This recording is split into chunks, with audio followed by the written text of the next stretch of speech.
Like, you understand how important it is. You know, I watch a lot of stuff on Deion Sanders, and he's so motivating on a complete and total failure of leadership from the federal government. If anyone asks how it's going in the black community, you tell them we're rising.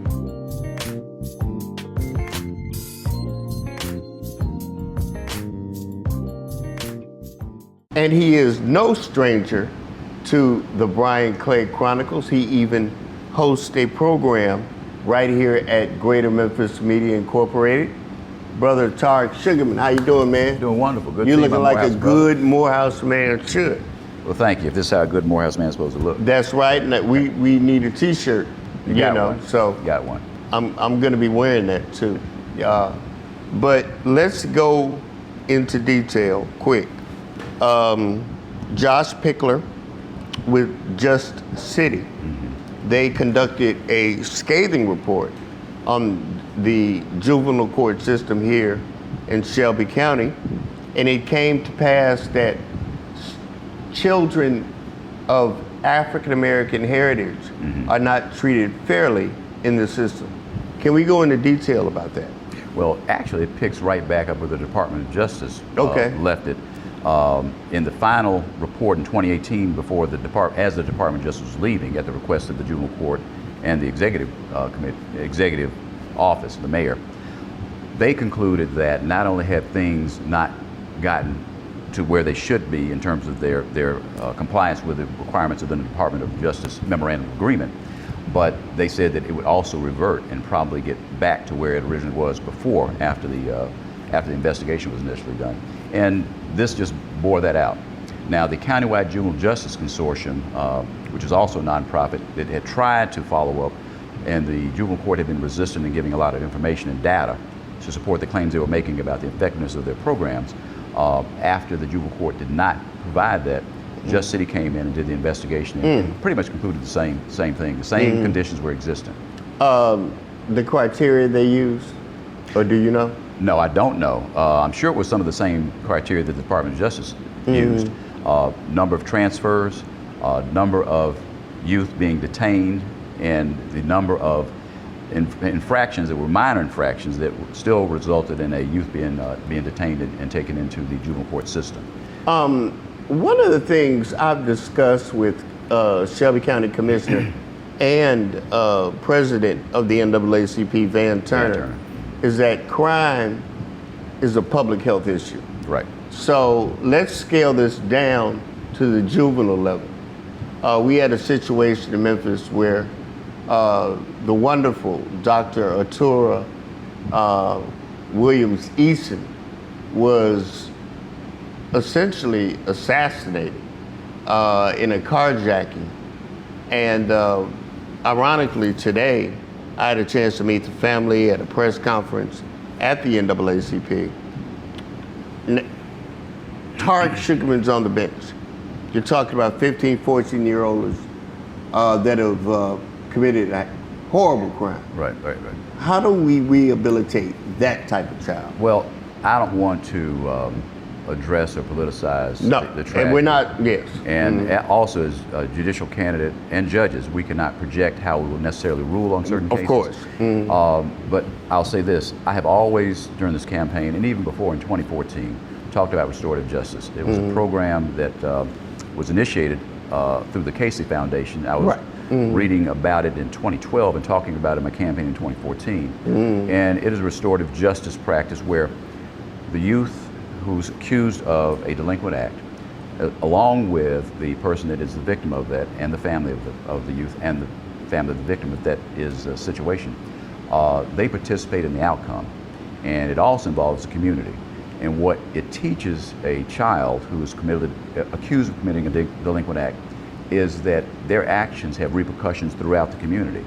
It's like dropping a pebble in the water, proverbially. It causes ripples beyond just that one pebble hitting that one area of water.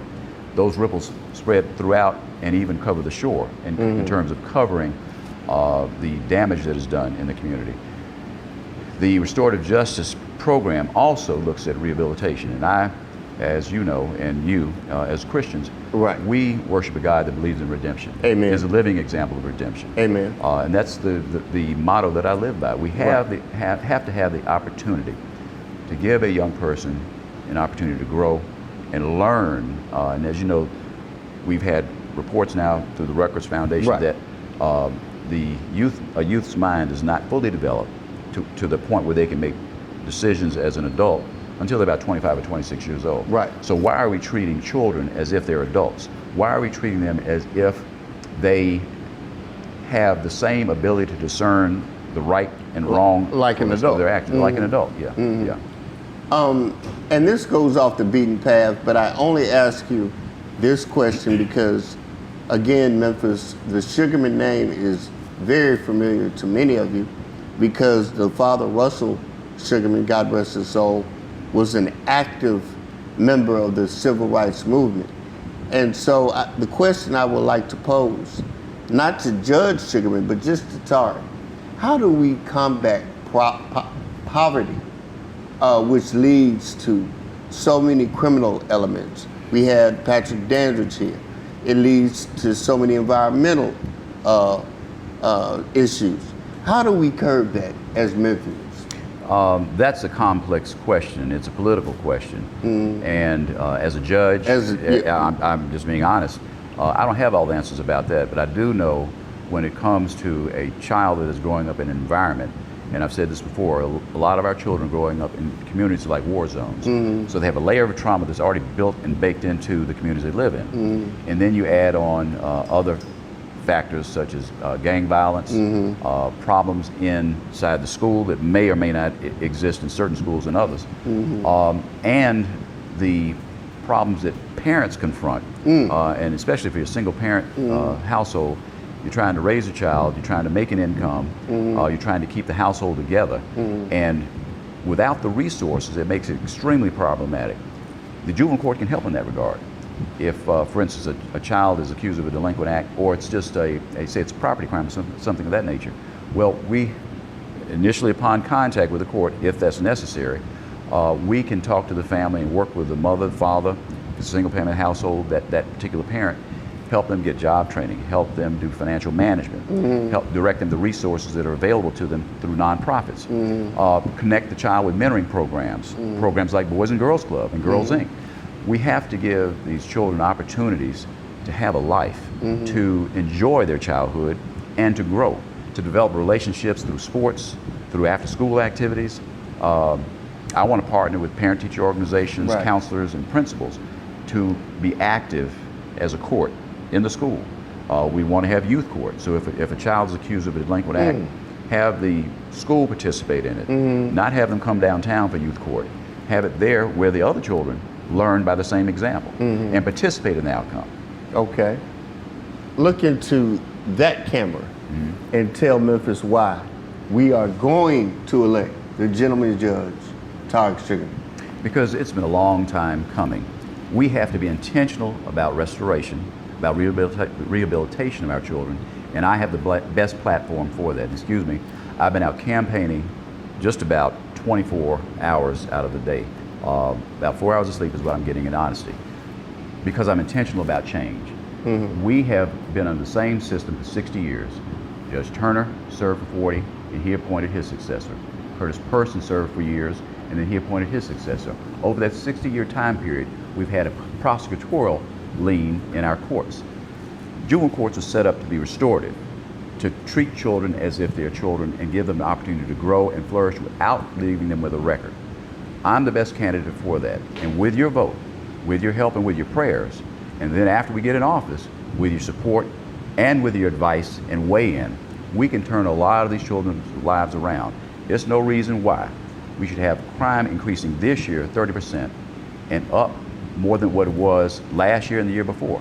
We've got to be intentional about change. Tarik, when you leave or when you win, you will come back on the Brian Clay Chronicles, right? Certainly. We look forward to it, man. Appreciate you. Appreciate your interest in the community, too. Oh, yes, without a doubt. Tarik Sugarmon, juvenile court clerk. Look, Judge. Greater I said clerk, that's Janine Gordon, my bad. Right. But We're supporting him. Greater Memphis Media is endorsing Judge Tarik Sugarmon. So get out there when you place your vote, vote Sugarmon. Thank you, brother. Thank you. We will be right back with another guest. You have a question? Pow. Papa. You got me. You got me. We will be back with our guest host and the host of the Sports Roundup, but he's a smart cat. He knows a little bit more than just sports. Rodney Coleman, who will interview Kenya Hooks.